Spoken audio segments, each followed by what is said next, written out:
Please subscribe the channel and press the bell icon for future updates.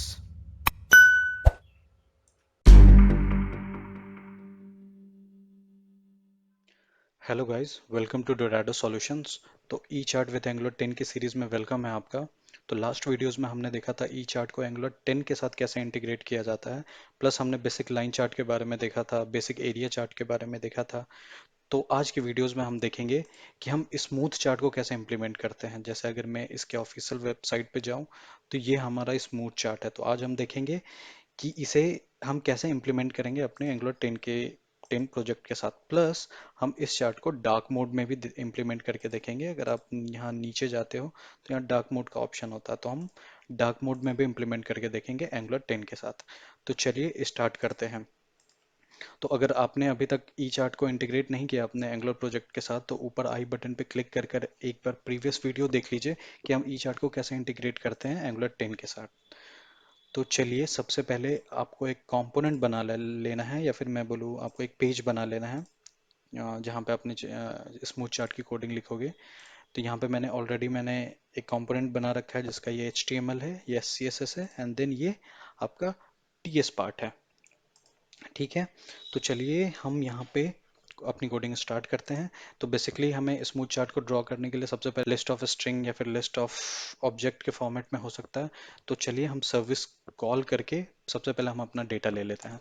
तो यहाँ पे मैं एक सब्सक्रिप्शन बनाता हूँ। सब्सक्रिप्शन,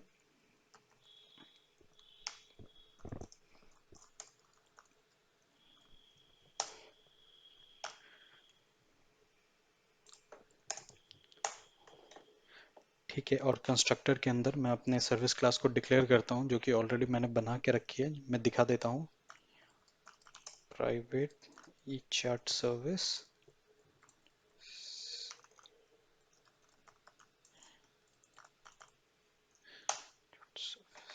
तो चलिए इस सर्विस क्लास को खोल लेता हूँ। ये देखिए, मैंने ऑलरेडी दो मेथड बना रखे हैं। एक मेथड और तीसरा मेथड बना लेता हूँ जो कि स्मूथ चार्ट के लिए होगा। तो बेसिक एरिया चार्ट को हटा के स्मूथ चार्ट लिख देता हूँ। और यहाँ पे जो मैं डेटा बना रहा हूँ वो लिस्ट ऑफ ऑब्जेक्ट है, और ऑब्जेक्ट में मेरी एक नेम है और एक वैल्यू। तो हमें यही इसी फॉर्मेट में डेटा चाहिए, तो मैं इसी मॉडल को यूज़ कर लूँगा। And then basic area chart की जगह स्मूथ चार्ट लिख लेता हूँ। और ये वाली चीज़ मैंने ऑलरेडी एसेट के अंदर डिक्लेयर कर रखी है, एक JSON file hard coded data के साथ, जिसमें हमारे पास एक एरे है, उसके अंदर ऑब्जेक्ट्स भरे हुए हैं जो कि नेम और वैल्यू प्रॉपर्टी के साथ हैं। ठीक है, तो मैं इसी को कॉल करूँगा। एक बार नेम चेक कर लेते हैं, basic smooth line chart data dot JSON. ठीक है, अब मैं ng ऑन इनट के अंदर दिस डॉट सब्सक्रिप्शन, और यहाँ पे मैं अपनी सर्विस को कॉल करूँगा। प्लस मुझे कौन सा चार्ट लेना है, स्मूथ चार्ट का डेटा लेना है, तो डेटा। ठीक है, और जैसे ही मेरी सर्विस कॉल कंप्लीट हो जाएगी, स्मूथ चार्ट डेटा सब्सक्राइब लिखना भूल गया मैं, डॉट सब्सक्राइब। जैसे ही हमारी सर्विस कॉल कंप्लीट हो जाएगी, तो यहाँ पे हम एक चार्ट को कॉल करेंगे, in it smooth E chart, और इसके अंदर हम अपना सर्विस कॉल से जो भी हमारा डेटा है वो पास कर देंगे। तो चलिए ये मेथड हम नीचे डिक्लेयर कर लेते हैं। ये मैंने नीचे डिक्लेयर कर लिया। इसमें मैंने चार्ट डेटा के नाम से अपने डेटा को रिसीव कर लिया, और ये मॉडल, ये लिस्ट ऑफ मॉडल्स होंगे। ठीक है, अब उसके बाद चलिए हम अपनी चार्ट की कोडिंग करते हैं। मैं एक वेरिएबल डिक्लेयर कर लेता हूँ चार्ट ऑप्शन के नाम से, जिसका जो टाइप होगा वो ई चार्ट ऑप्शन होगा। और ये ई चार्ट ऑप्शन जो हमने टाइप लिया वो ई चार्ट का टाइप है। ठीक है, चलिए इसके अंदर अब वैल्यू इंसर्ट करते हैं। This dot options chart options is equal to, ये एक ऑब्जेक्ट टाइप का होगा, तो मैं सिंपल सा एक टूल टिप डिक्लेयर कर लेता हूँ कि जब भी हम हॉवर करेंगे तो वो हमें डेटा दिखाएगा। टूल टिप को मैंने कुछ नहीं, शो ट्रू कर देता हूँ बस, और कुछ मैनिपुलेशन नहीं करूँगा इसके अंदर। और मैं एक एक्स एक्सेस डिक्लेयर कर लेता हूँ जहाँ पे मैं अपने एक्स एक्सेस का लेबल्स दिखाऊंगा। और ये लेबल्स दिखाने के लिए टाइप डिक्लेयर कर देता हूँ कि किस टाइप का होगा, कैटेगरी, एंड इसका वैल्यू डेटा बेसिकली हमें बनाना है कि एक्स एक्सेस पे, क्योंकि हमारे पास रन टाइम पे डेटा आएगा कि सपोज हमने 10 डेटा को डिक्लेयर किया तो वो 10 लेवल्स दिखेंगे, 20 डेटा को डिक्लेयर किया, हमारी सर्विस से 20 डेटा आ रही है तो वो 20 लेवल्स दिखेंगे। तो उसके लिए डेटा के अंदर चार्ट डेटा हमारे पास है, इसे हम बेसिकली मैप करेंगे। सारी मैप की वैल्यू हमने m में ले ली, एंड देन वैल्यू के अंदर हमें बेसिकली लेबल दिखाना है, और लेबल के लिए हमने एक प्रॉपर्टी ले रखी है नेम नाम से, तो हमने नेम में दिखा दिया। ठीक है, और एक हमें वाई एक्सेस दिखाना है। तो वाई एक्सेस आपको पता है कि ऑटोमेटिकली जो भी हमारा इंटीजर वैल्यू होगी उसके अकॉर्डिंग ऑटोमेटिकली पॉपुलेट हो जाता है। तो हम बस टाइप यहाँ पे आपको वैल्यू डिक्लेयर करना होगा। ठीक है, तो अब हमारा एक्स एक्सेस ड्रॉ हो गया, वाई एक्सेस ड्रॉ हो गया। अब हमारा ग्राफ प्लॉट होना है। तो ग्राफ प्लॉट होने के लिए हम बेसिकली सीरीज ऑफ डेटा बनाते हैं। तो सीरीज हमने ले लिया, ये एक एरे टाइप का होगा। इसके अंदर हमने वैल्यू डाली डेटा प्रॉपर्टी के अंदर, और जो भी हमारे पास चार्ट डेटा है प्लस चार्ट डेटा को हमने मैप किया। मैप करने के बाद सारी वैल्यू m में ले ली, एंड ठीक है, इसके वैल्यू के अंदर हम डालेंगे m डॉट वैल्यूज, क्योंकि नेम हमने x एक्सेस पे दे दिया। अब डेटा प्लॉटिंग, लाइन चार्ट की प्लॉटिंग होगी तो वो वैल्यू के बेसिस पे होगी, जो भी हमारी इंटीजर वैल्यू है। ये हो गया। फिर हमने यहाँ पे एक टाइप दे दिया। टाइप हमारा चूंकि बेसिकली ये है तो लाइन चार्ट ही, लेकिन स्मूथ लाइन चार्ट है, लाइन चार्ट दे दिया। ठीक है, अब इसे स्मूथ बनाने के लिए एक प्रॉपर्टी होती है, आप इसके ऑफिशियल वेबसाइट पे जाएं तो smooth is equal to true इसने किया हुआ, तो हम भी वही करेंगे। स्मूथ इज इक्वल टू हमने ट्रू लिख दिया। तो ये हो गई आपकी स्मूथ चार्ट की कंप्लीट कोडिंग। ठीक है, अब HTML में जाके इसकी वैल्यू को हम डिक्लेयर करते हैं। तो मैं डिप बना लेता हूँ, एफएक्स लेआउट।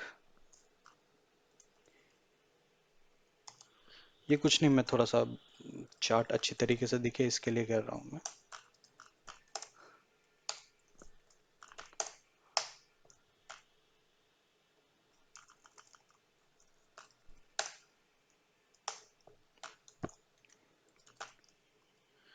ठीक है, अब यहाँ पे चार्ट के लिए हम एक डिप बनाएंगे। डिप के अंदर एक प्रॉपर्टी डिक्लेयर करनी होगी जस्ट आपको ई चार्ट्स। ठीक है, और आपको ऑप्शंस को एज अ इनपुट पास करना होगा।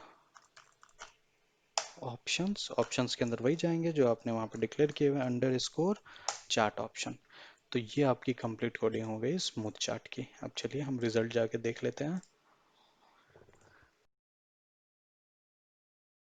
तो ठीक है, अब हमारा ये कंपाइल हो चुका है, तो चलिए रिजल्ट देखते हैं। स्मूथ चार्ट के अंदर जाते हैं।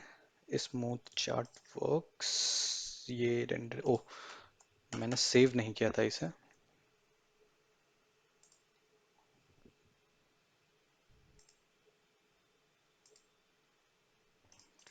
ठीक है, स्मूथ चार्ट के अंदर गए तो आप ये देखिए स्मूथ चार्ट आपका ड्रॉ हो चुका है। होवर कीजिएगा तो आपको टूल टिप दिखेगा, बेसिकली जो हमने टूल टिप को ट्रू किया तो ये वही इफेक्ट है। एंड आप देखिए कितना बढ़िया चार्ट लग रहा है। तो चलिए अब इस चार्ट को हम डार्क मोड में इम्प्लीमेंट करते हैं। तो वापस चलते हैं अपने कोड पे।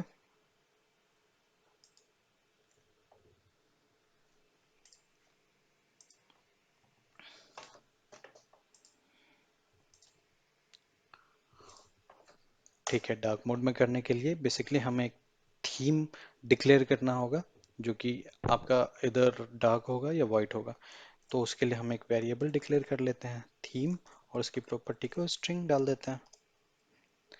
और एक और वेरिएबल आपको डिक्लेयर करना होगा जो आइडेंटिफाई करेगा कि आपकी वेबसाइट डार्क मोड में चल रही है या फिर लाइट मोड में चल रही है। तो इसके लिए हम एक डिक्लेयर कर लेते हैं इस डार्क मोड, इसको मैं बूलियन रखता हूँ और इनिशियली इसको मैं फॉल्स रखूंगा क्योंकि इनिशियली मैं चाहूंगा कि ये मेरा लाइट मोड में लोड हो। ठीक है। एंड जहाँ पे हमने चार्ट ऑप्शन बनाया हो उससे पहले मैं दिस डॉट थीम के अंदर वैल्यू डालूंगा कि अगर मेरा डार्क मोड होता है तो जो इसकी वैल्यू है वो हमारी डल जाए डार्क, अदरवाइज इसकी वैल्यू को छोड़ देंगे तो ये बाय डिफॉल्ट हमारा लाइट मोड में चलेगा। और HTML पे जाकर जो जहां आपने ई चार्ट का डिप बनाया है उसके अंदर एक प्रॉपर्टी आपको सेट करनी होगी थीम की, और थीम के अंदर उसी वैल्यू को डालना होगा जो आपने कंपोनेंट पे डाला था, लाइक अंडरस्कोर थीम। ठीक है। और ये तो हो गया, चलिए चार्ट के अंदर आपने वैल्यू डाल ली, लेकिन आपको एक और वेरिएबल चाहिए एज डार्क मोड जो कि आपका रन टाइम पे चेंज हो। ठीक है। कि आप कोई ऐसा इवेंट तो दोगे जिस पे आप वेबसाइट को डार्क या लाइट करोगे, तो इसके लिए मैं एक चेक बॉक्स बना लेता हूँ अपने HTML पेज पे। यहाँ पे जाके मैट चेक बॉक्स जो कि आपके थीम को चेंज करेगा, लाइक बेसिकली थीम को नहीं, बेसिकली आपके मोड को चेंज करेगा कि आप लाइट मोड में काम कर रहे हो या फिर डार्क मोड में काम कर रहे हो।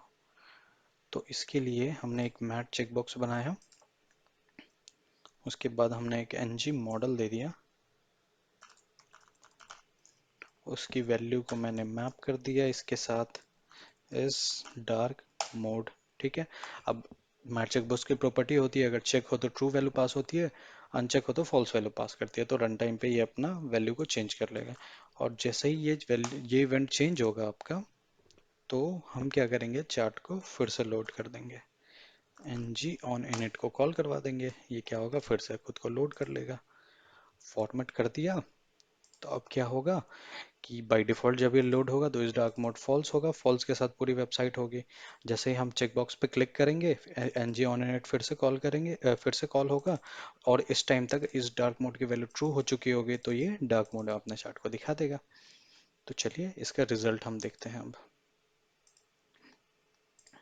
यहाँ पे गए स्मूथ चार्ट की लाइन चार्ट के अंदर हम गए, तो अब देखिए लाइन प्लॉट हो रहा है, और यहाँ पे मैं लेवल लिखना भूल गया हूँ, तो एक बार यहाँ पे जाकर डार्क मोड कर देता हूँ सिर्फ, एंड कंपाइल होने देता हूँ। अब हम अपना रिजल्ट देखते हैं। गए स्मूथ चार्ट के अंदर, ये हो गया, जैसे ही डार्क मोड पे क्लिक करेंगे तो आपकी क्या होगी, पूरी की पूरी वेबसाइट आपकी डार्क मोड में चेंज हो जाएगी। आप देखिए डार्क मोड में करते हैं इसके जो सारे टेक्स्ट वगैरह थे वो भी सारे वाइट हो गए अकॉर्डिंग टू डार्क मोड, ये सारी चीजें चेंज हो रही है। लाइट मोड में इस तरीके से दिखेगा। देखिए कितना बढ़िया चार्ट लग रहा है। So thank you for watching. अगर आपको ये वीडियो अच्छी लगी हो तो प्लीज़ लाइक शेयर सब्सक्राइब कीजिए एंड बेल आइकन पे जरूर क्लिक कर दीजिए फॉर फ्यूचर अपडेट्स।